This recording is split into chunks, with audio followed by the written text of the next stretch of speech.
आइए जानते हैं रामायण और महाभारत दोनों काल में भूमिका निभाने वाले 5 पात्र के नाम। रामायण और महाभारत काल में एक से बढ़कर एक योद्धा और शूरवीर हुए। रामायण में जहां भगवान राम और रावण के बीच युद्ध हुआ था, वहीं महाभारत काल में पांडवों और कौरवों के बीच कुरुक्षेत्र के मैदान में 18 दिनों तक भयंकर युद्ध लड़ा गया।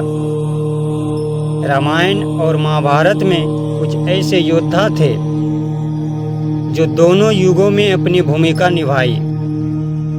आइए जानते हैं ऐसे ही 5 पौराणिक पात्रों के बारे में।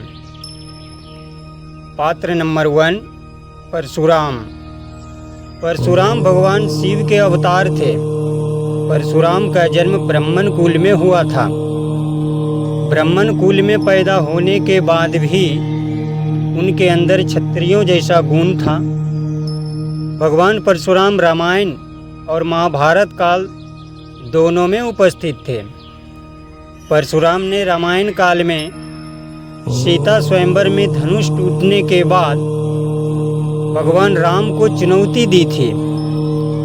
वहीं महाभारत काल में परशुराम जी ने कर्ण और पितामह भीष्म को अस्त्र शस्त्र की शिक्षा भी दी थी। पात्र नंबर 2, भगवान हनुमान। हनुमान जी को कलयुग में जीवित देवता माना जाता है और ऐसा कहा जाता है कि वह आज भी इस धरती पर विचरण करते हैं। हनुमान जी रामायण में प्रभु राम की वानर सेना का नेतृत्व किया था। महाभारत काल में भीम को हनुमान जी ऐसे समय में मिले जब महाभारत युद्ध की संभावना बनने लगी थी। उस समय हनुमान जी ने भीम को वचन दिया था कि युद्ध के समय वह अर्जुन की रथ पर रहेंगे और पांडवों को विजयी बनाने में सहयोग करेंगे। पात्र नंबर 3, मायासुर। रावण का ससुर और मंदोदरी का पिता राक्षस मायासुर था। वह रामायण और महाभारत दोनों समय मौजूद था।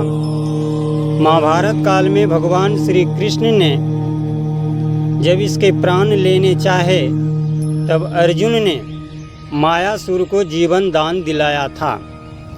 इससे प्रसन्न होकर मायासुर ने खंडव प्रस्थ को इंद्रप्रस्थ बनाने में सहयोग किया और माया भवन बनाया। इसी भवन में दुर्योधन माया जाल में उलझकर पानी में गिर पड़ा था और द्रौपदी ने दुर्योधन का उपहास किया था। पात्र नंबर 4, जामवंत। जामवंत की इच्छा थी कि भगवान राम से मल्ल युद्ध करे। राम जी ने इन्हें वचन दिया कि अगले अवतार में वह इस इच्छा को पूर्ण करेंगे। एक बार श्री कृष्ण एक गुफा में गए। इस गुफा में जामवंत रहता था। जामवंत के साथ 8 दिनों तक श्री कृष्ण युद्ध करते रहे।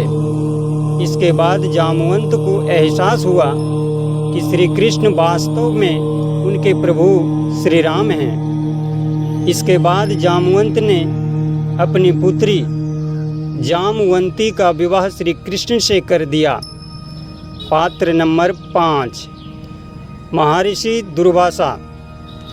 मेरे आदरणीय श्रोतागण, आपसे छोटी सी प्रार्थना है कि मेरे चैनल को सब्सक्राइब कर लीजिए। आपकी सपोर्ट की मुझे अत्यंत ज़रूरी है। महर्षि दुर्वासा भी एक ऐसे महापुरुष हैं जिन्होंने रामायण भी देखा और महाभारत भी। एक कथा के अनुसार दुर्वासा के शाप के कारण लक्ष्मण जी को राम जी का दिया वचन भंग करना पड़ा था। महाभारत काल में इन्होंने कुंती को संतान प्राप्ति का मंत्र दिया था। इन्होंने दुर्योधन का आतिथ्य स्वीकार किया था। आपकी सपोर्ट मेरे लिए वरदान साबित होगा, परंतु आपका कुछ घटेगा नहीं। Please subscribe and like me. अंत तक इस कहानी को सुनने के लिए सभी श्रोतागण को दिल से धन्यवाद।